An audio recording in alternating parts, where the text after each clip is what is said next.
Hello guys and welcome to, well, this is not a let's play video, but I'm still with GPO.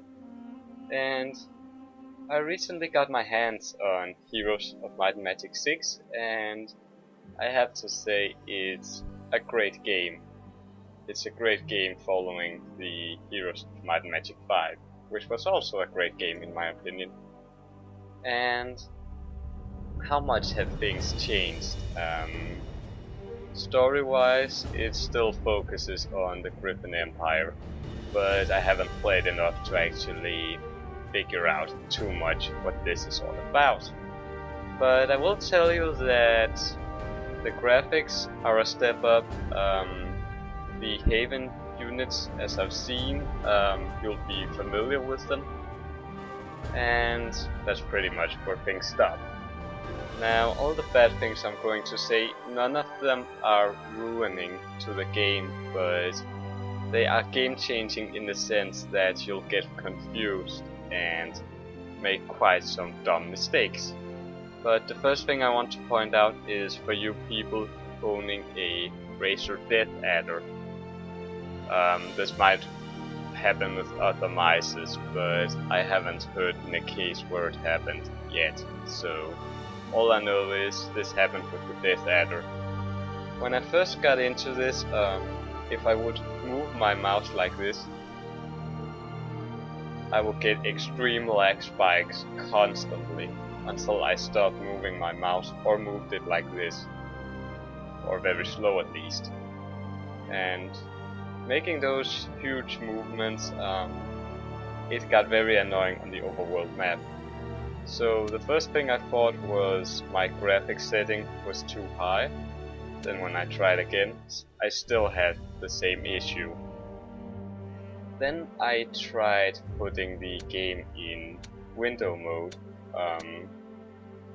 and also setting the refresh rate to 75 Hz.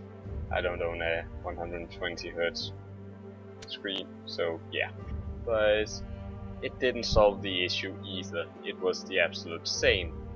And there I got stumped, so I looked up on a forum and found out that a person using the deathadder had the same experience as me.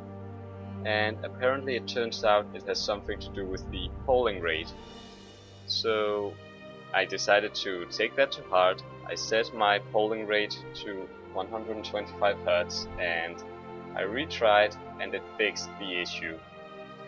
So if you're owning a deathadder, consider putting the polling rate to 125 Hz.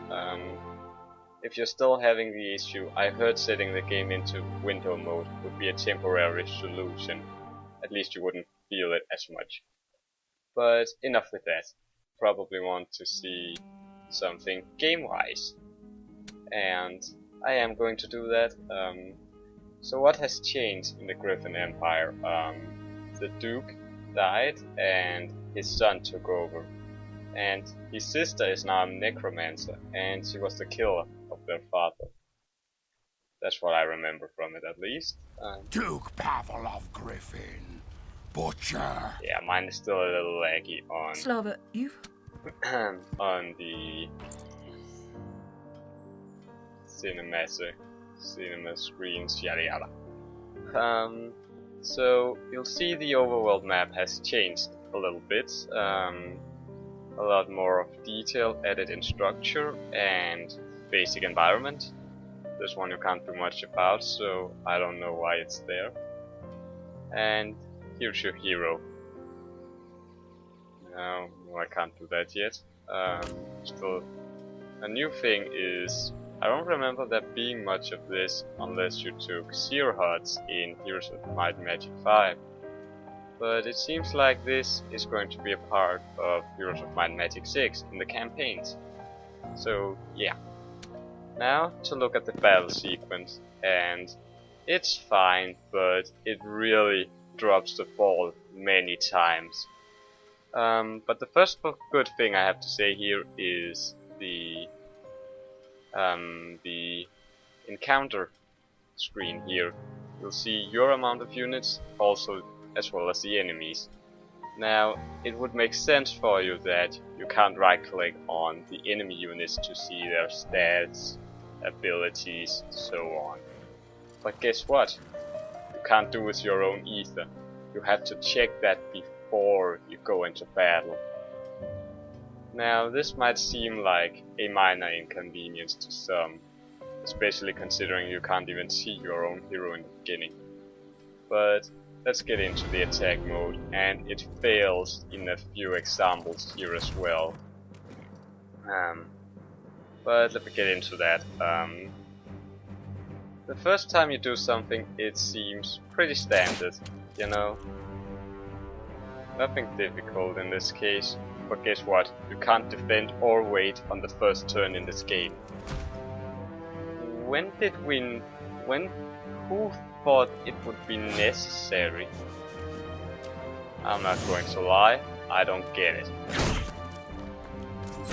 And obviously the enemy is extremely lucky in these cases.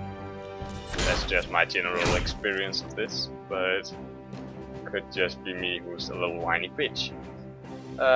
Here's another thing that's annoying, and many of you will not be aware of this, or might not be. Your hero doesn't automatically get a turn. Each turn he gets to do one thing: attack or cast magic. Now if you forget to do this during that turn, well, too bad. I mean, what happens is he doesn't get an extra turn the next turn. You have to do your hero's turn. Otherwise, too bad.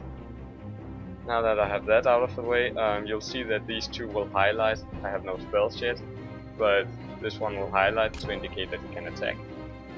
And so I'm going to try to. And obviously he's not strong in the beginning. At least that much you wouldn't expect from this guy, I assume. But yeah, I'd rather move away from him for now. And hopefully also move in his way. And that indicates that the hero's or the soldier's special ability is activated. Those cinematic thingies. And another thing here is you can restart if you're not satisfied with the result here. At least that's what I believe it means. I haven't had any reason to use it yet, and this is actually the first time I beat these without losing units. So yeah. Now, one thing I will also complain about is the artifacts and resources. They obviously look different, and I don't have a problem with that. In fact, they actually show you how much there are of each resource. But they're just so small. Now here's a little thing called Destiny. And now you're probably thinking, they wouldn't be so stupid to call Destiny luck. Well, think again, my friends. What is the idea of this? I seriously can't imagine what went through their heads when they decided, well, we're just going to have something called Destiny and it somehow translates to luck. I understand why they would mean Destiny, but really, I just think it's an inconvenience in this case. So, yeah. You can call me out on that one if you want, but I don't really care. But if you want to view your stats and abilities, you have to press this one and then press on them. Also note this, I didn't mention it, but I'm going to do now. You are not able to see what your hero's attributes do. That is a pain if you just got into a fight with a new bunch of units you haven't used yet. There's so much wrong with this. But for now I can't do much about that. They decided to keep these chests, and for obvious reasons, you should know what they do. At least I hope.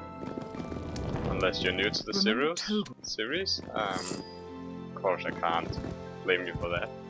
there's also something here called automatic combat, I think it's called.